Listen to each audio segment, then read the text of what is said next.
भक्तांना आवडणारी प्रदोष कथा. नमस्कार भक्तांनो, आज आपण ऐकणार आहोत अत्यंत पुण्यदायी अशी प्रदोष व्रत कथा.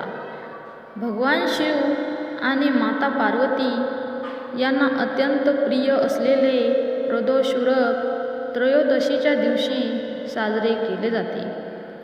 सूर्यास्ताच्या सुमारास म्हणजेच प्रदोष काळात शिवपूजा केल्यास मनोकामना पूर्ण होतात असे मानले जाते. खूप प्राचीन काळाची ही कथा आहे. एकदा देव आणि असुर यांच्यात सतत युद्ध सुरू होते.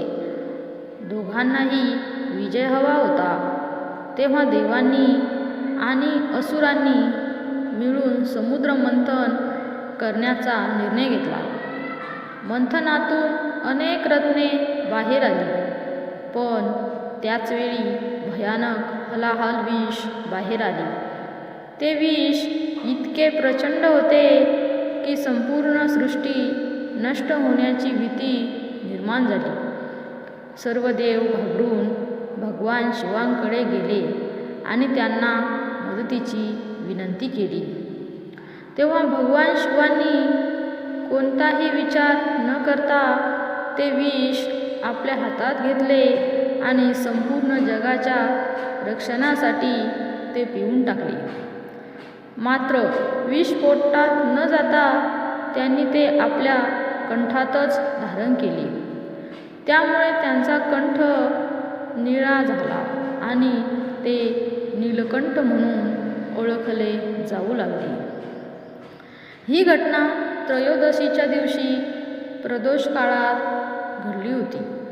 माता पार्वतींनी आपल्या तपोबलाने शिवांच्या कंठातील विष स्थिर केले आणि देवांनी प्रदोष काळात शिवांची आराधना केली. त्यामुळे भगवान शिव अत्यंत प्रसन्न झाले.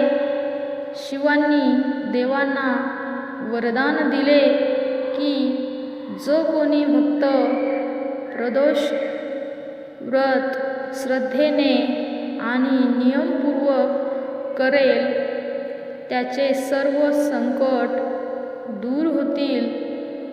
रोग, शोक, दारिद्र्य आणि भय यांचा नाश होईल. कुटुंबात सुख, शांती आणि समृद्धी नांदेल. असे म्हणतात की एकदा एका गरीब ब्राह्मणाने प्रदोष व्रत अत्यंत भक्तिभावाने केले.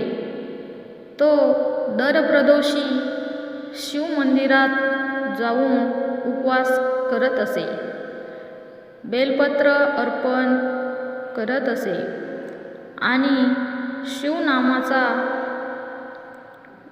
जप करत असे. काही काळानंतर भगवान शिव त्याच्यावर प्रसन्न झाले आणि त्याचे दारिद्र्य दूर झाले.